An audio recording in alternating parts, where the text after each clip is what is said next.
ओम श्री परमात्मने नमः। अथ करन्यासः।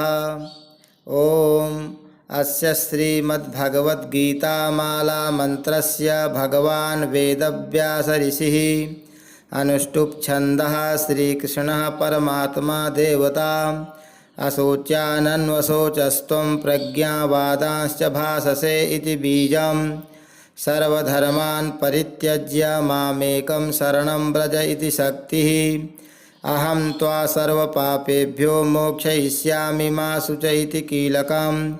नैनं छिन्दन्ति शस्त्राणि नैनं दहति पावक इत्यङ्गुष्ठाभ्यां नमः। न चैनं क्लेदयन्त्यापो न शोषयति मारुत इति तर्जनीभ्यां नमः।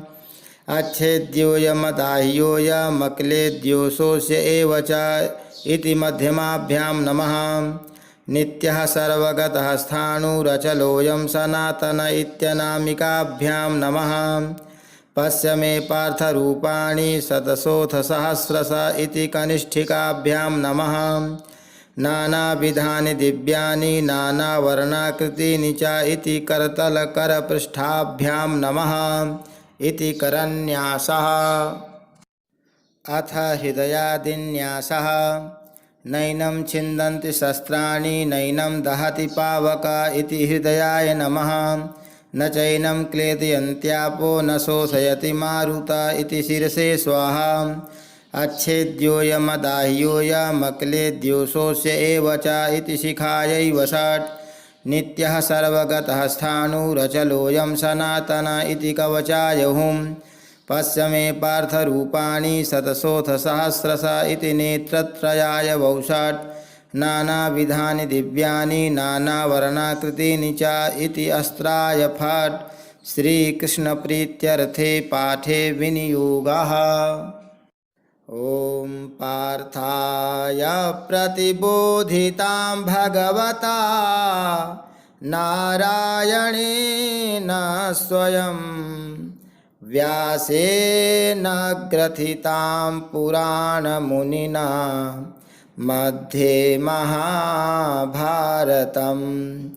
अद्वैतामृतवर्षिणीं भगवती मष्टादशाध्यायिनी मम्ब त्वामनुसन्दधामि भगवद्गीते भवद्वेषिणीम्। नमोऽस्तु ते व्यासविशालबुद्धे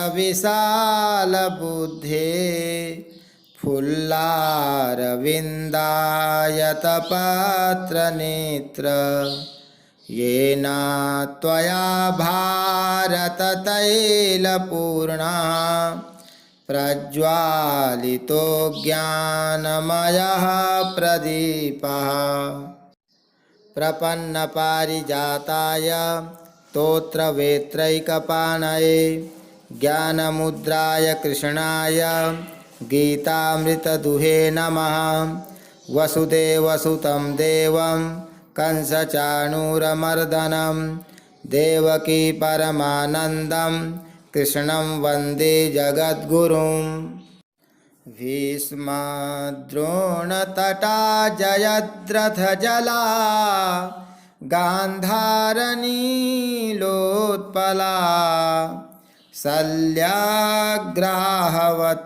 कृपेण वहनी कर्णेन वेलाकुला। अश्वत्थामविकर्णघोरमकरा दुर्योधनावर्तिनी सोत्तीर्णा खलु पाण्डवैरननदी कैवर्तकः केशवः। पाराशर्यवचः सरोजममलं गीतार्थगन्धोत्कटं नानाख्यानककेसरं हरिकथा सम्बोधना बोधितं। लोके सज्जनषट्पदैरहरः पेपीयमानं मुदा भूयाद्भारतपङ्कजं कलिमल प्रध्वंसिनः श्रेयसे। मूकं करोति वाचालं पङ्गुं लङ्घयते गिरिं यत्कृपातमहं वन्दे परमानन्दमाधवम्। गीताशास्त्रमिदं पुण्यं यः पठेत् प्रयतः पुमान् विष्णोः पदमवाप्नोति भयशोकादिवर्जितः। गीताध्ययनशीलस्य प्राणायामपरस्य च नैव सन्ति हि पापानि पूर्वजन्मकृतानि च। मलनिर्मोचनं पुंसां जलस्नानं दिने दिने सकृद्गीताम्भसिस्नानं संसारमलनाशनं। गीता सुगीता कर्तव्या किमन्यैः शास्त्रविस्तरैः या स्वयं पद्मनाभस्य मुखपद्माद्विनिःसृता। भारतामृतसर्वस्वं विष्णोर्वक्त्राद्विनिःसृतं। गीता गङ्गोदकं पीत्वा पुनर्जन्म न विद्यते। सर्वोपनिषदो गावो दुग्धा गोपालनन्दनः पार्थो वत्सः सुधीर्भोक्ता दुग्धं गीतामृतं महत्। एकं शास्त्रं देवकी पुत्रगीत मेको देवो देवकी पुत्र एव। एको मन्त्रस्तस्य नामानि यानि कर्माप्येकं तस्य देवस्य सेवा।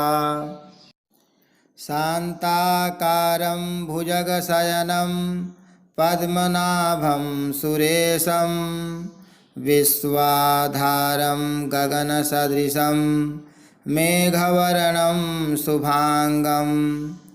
लक्ष्मीकान्तं कमलनयनं योगिभिर्ध्यानगम्यं वन्दे विष्णुं भवभयहरं सर्वलोकैकनाथम्। यं ब्रह्मा वरुणेन्द्ररुद्रमरुतः स्तुन्वन्ति दिव्यैः स्तवैर्वेदैः साङ्गपदाक्रमोपनिषदैर्गायन्ति यं सामगाः। ध्यानावस्थिततद्गतेन मनसा पश्यन्ति यं योगिनो यस्यान्तं न विदुः सुरासुरगणा। देवाय तस्मै नमः। ॐ श्री परमात्मने नमः।